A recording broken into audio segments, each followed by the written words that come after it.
నమస్కారం ETV news కి స్వాగతం ముందుగా ముఖ్యాంశాలు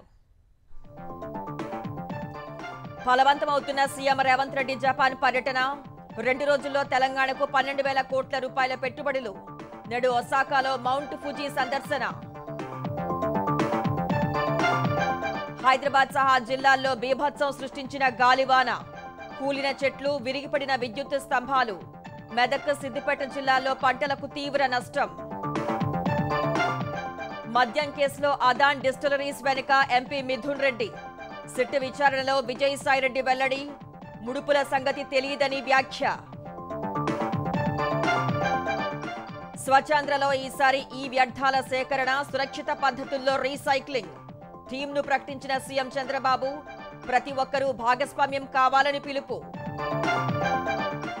జేఈఈ మెయిన్స్ ఫలితాలు విడుదల చేసిన ఎన్టీఏ 100% సాధించిన 4 తెలుగు విద్యార్థులు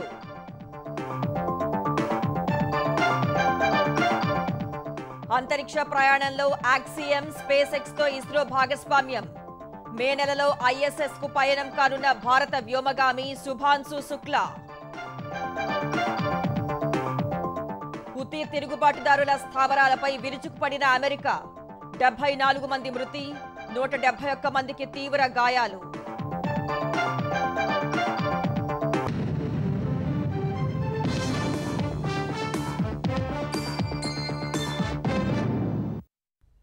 సీఎం రేవంత్ రెడ్డి జపాన్ పర్యటనలో తెలంగాణకు 2 రోజుల్లో సుమారు 12,000 కోట్ల రూపాయల పెట్టుబడులకు సంబంధించి ఒప్పందాలు జరిగాయి. ఎన్టీటీ డేటా, నైసా సంస్థలు ఉమ్మడిగా హైదరాబాద్లో 10,500 కోట్ల రూపాయలతో భారీ artificial intelligence data center cluster ఏర్పాటు చేసేందుకు ముందుకొచ్చాయి.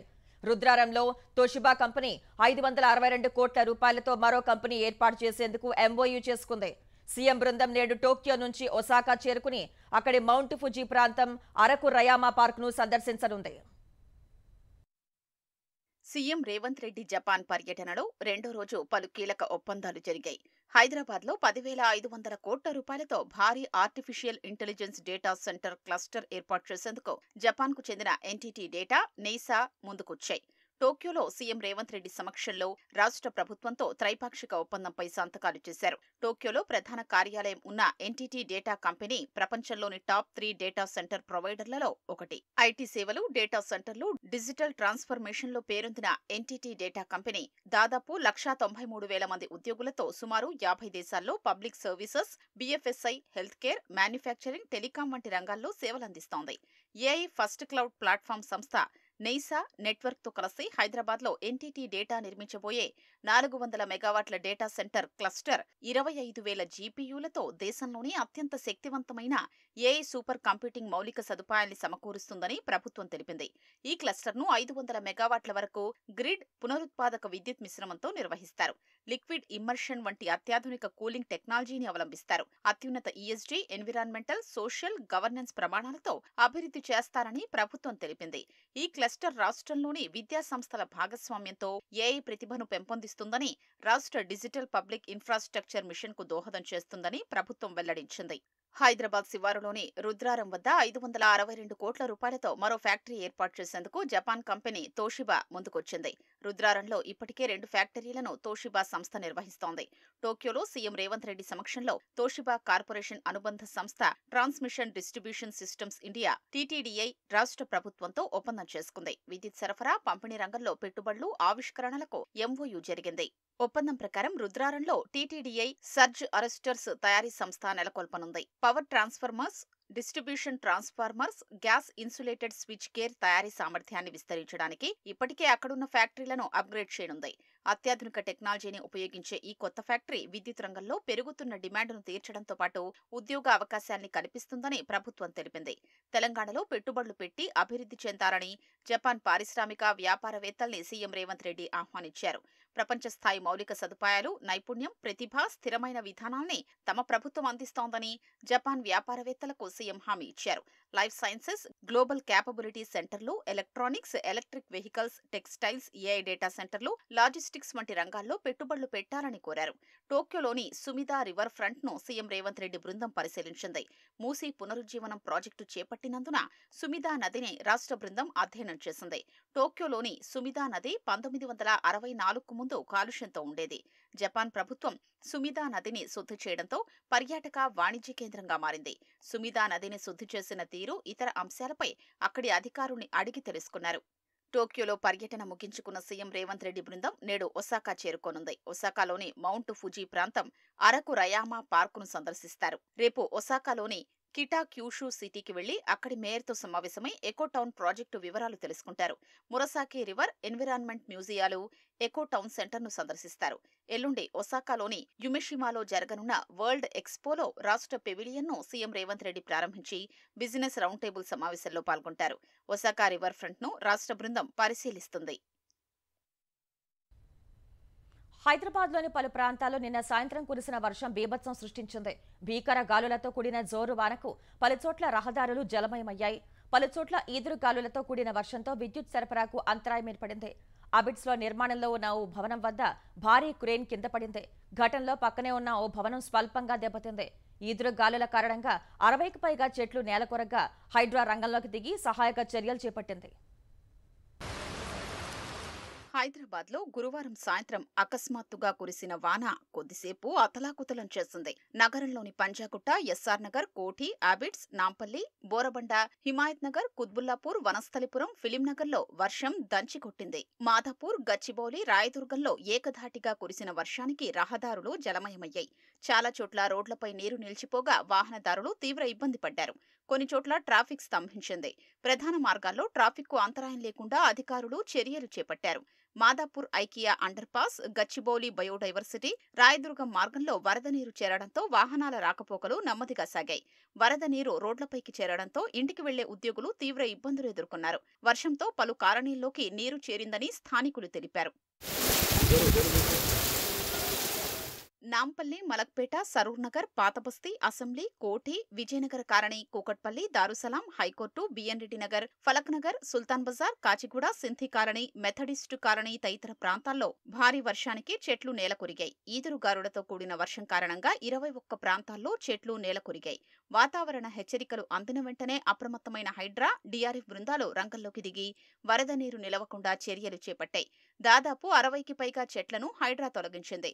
విద్యుత్ సరఫరా నిలిచిపోయిన ప్రాంతాల్లో చెట్ల తొలగింపునకు రక్షణ బృందాలు ప్రాధాన్యతనిచ్చాయి. 30 డీఆర్ఎఫ్ బృందాలు పనుల్లో నిమగ్నమైనట్టు అధికారులు ఓ ప్రకటనలో తెలిపారు. రాత్రి 10 గంటల వరకు అందిన ఫిర్యాదుల్లో దాదాపు 70% పరిష్కరించినట్లు పేర్కొన్నారు.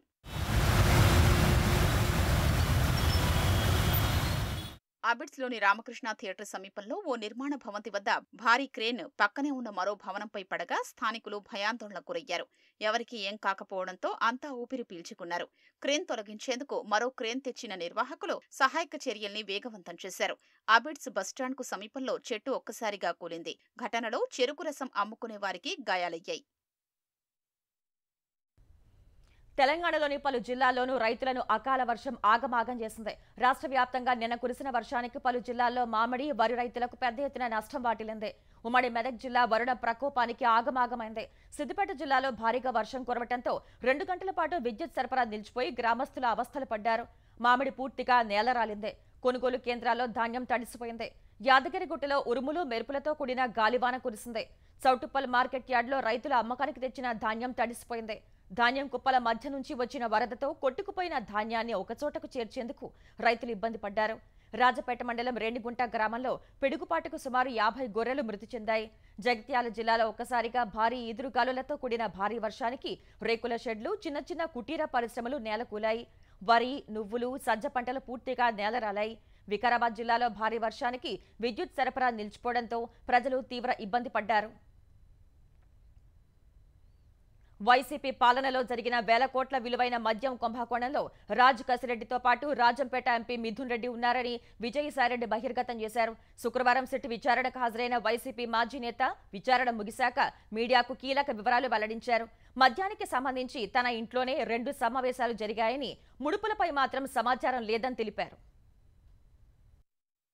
జగన్ జమానాలో మద్యం కుంభకోణం ద్వారా భారీగా అనుచిత లబ్ధి పొందిన కంపెనీల్లో ఒకటైన అదాన్ డిస్టిలరీస్ ప్రైవేట్ లిమిటెడ్ వెనుక రాజ్ కసిరెడ్డితో పాటు మిథున్ రెడ్డి ఉన్నారని విజయసాయిరెడ్డి తేల్చి చెప్పారు. వైసీపీ ప్రభుత్వం ఏర్పడ్డాక నూతన మద్యం విధానానికి సంబంధించిన తొలి 2 సమావేశాలు హైదరాబాద్ తాడేపల్లిలోని తన నివాసాల్లోనే జరిగాయని విజయసాయిరెడ్డి అంగీకరించారు. వ్యాపారం చేసుకునేందుకు అరబిందో కంపెనీ నుంచి 100 కోట్లు అప్పు ఇప్పించండని మిథున్ రెడ్డి, రాజ్ కసిరెడ్డి, ఎస్పీవై డిస్టిలరీస్ యజమాని సజ్జల శ్రీధర్ రెడ్డి కలిసొచ్చి తనను అడగ్గా శరత్ చంద్రారెడ్డితో రుణం ఇప్పించారని విజయసాయి వెల్లడించారు.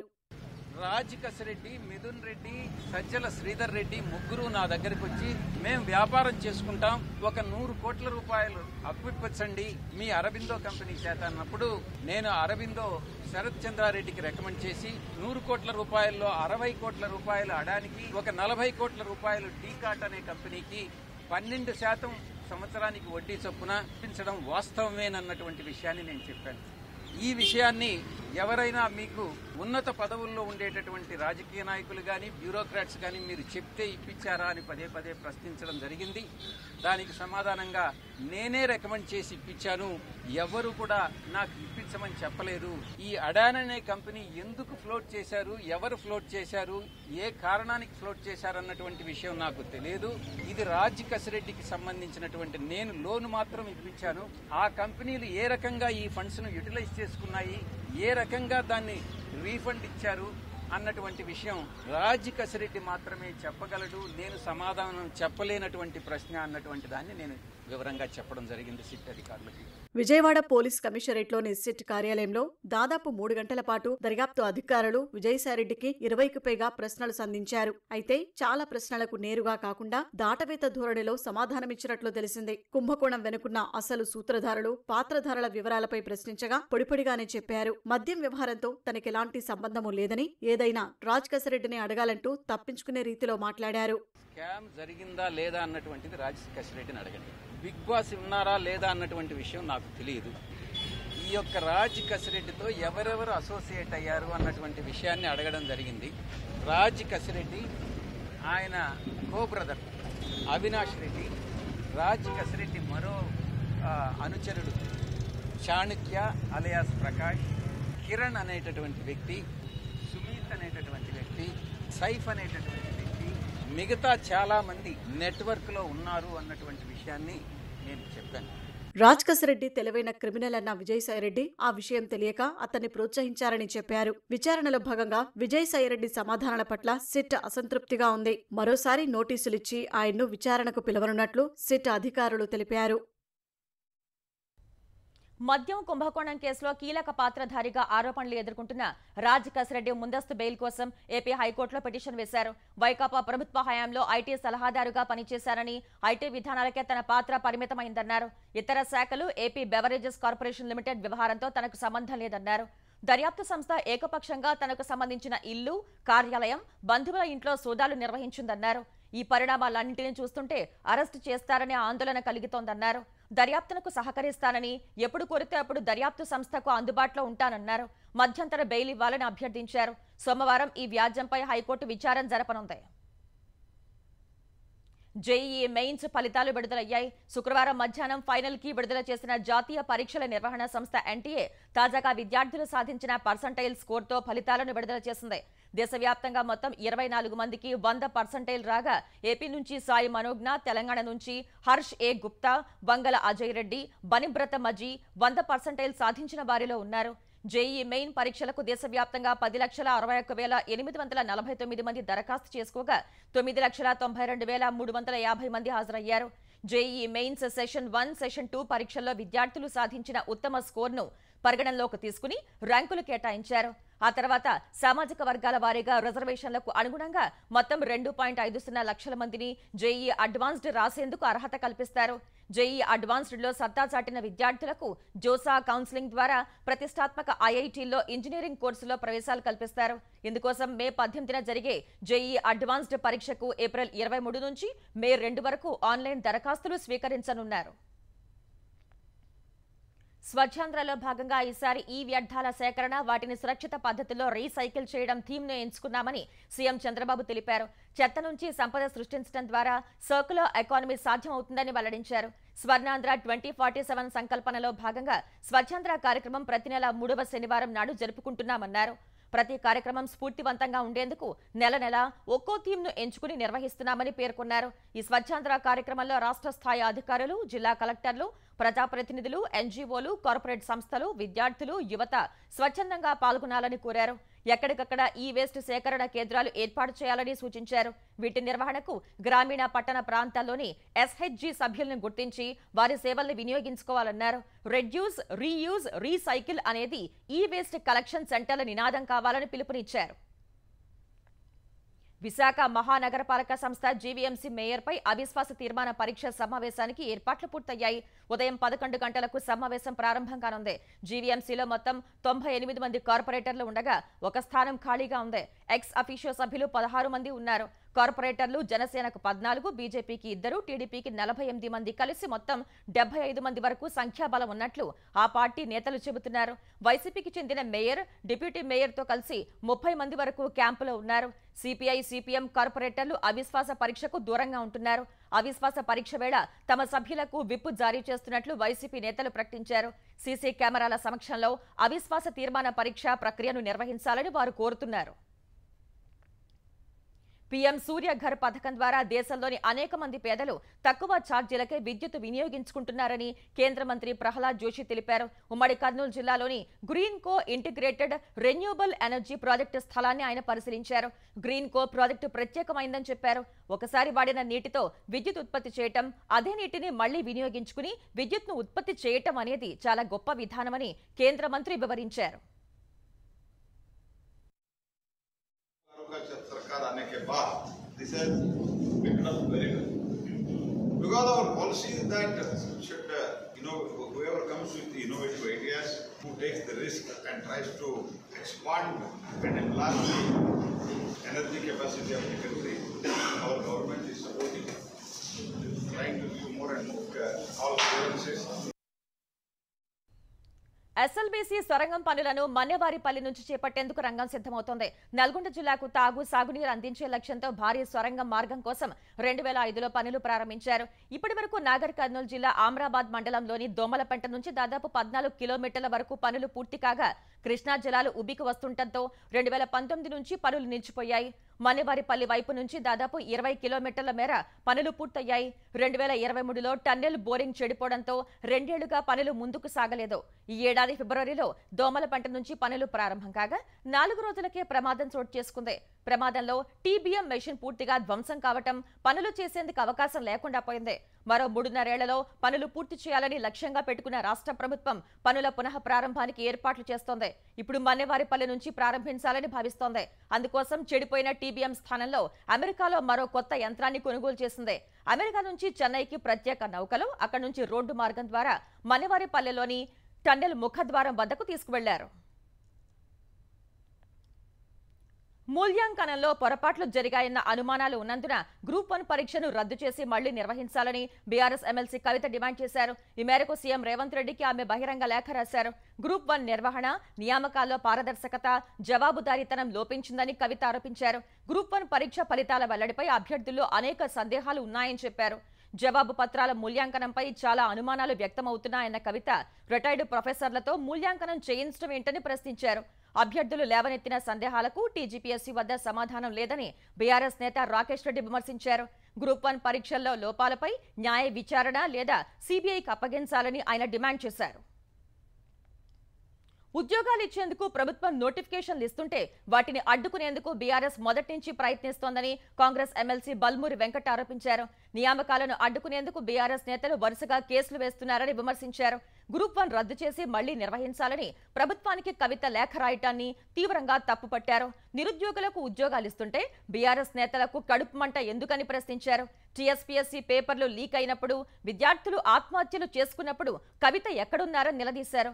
స్వార్థ రాజకీయ ప్రయోజనాల కోసం నిరుద్యోగుల జీవితాలతో చెలగాటం ఆడొద్దని బల్మూరి వెంకట్ విజ్ఞప్తి చేశారు. అంతరిక్ష ప్రయాణంలో భారత్ మరో కీలక మైలురాయికి దగ్గరైంది. భారత వ్యోమగామి శుభాంశు శుక్లా మే నెలలో అంతర్జాతీయ అంతరిక్ష కేంద్రం ISS కు పయనమవుతున్నారు. ఆక్సియం 4 మిషన్ లో భాగంగా ఈ యాత్ర జరుగుతోందని కేంద్ర సాంకేతిక శాఖ మంత్రి జితేంద్ర సింగ్ వెల్లడించారు. 4 దశాబ్దాల కిందట రష్యాకు చెందిన సోయిజ్ వ్యోమ నౌకలో రాకేష్ శర్మ అంతరిక్షయానం చేశాక భారత వ్యోమగామి ఒకరు రోదసిలోకి వెళ్లటం ఇదే మొదటిసారి. అంతరిక్ష విభాగం, భారత అంతరిక్ష పరిశోధన సంస్థ ఇస్రోల పనితీరుపై కేంద్ర మంత్రి సమీక్షించారు. అంతరిక్షయానంలో మరో సువర్ణ అధ్యాయాన్ని లిఖించేందుకు భారత్ సిద్ధమైందని తెలిపారు.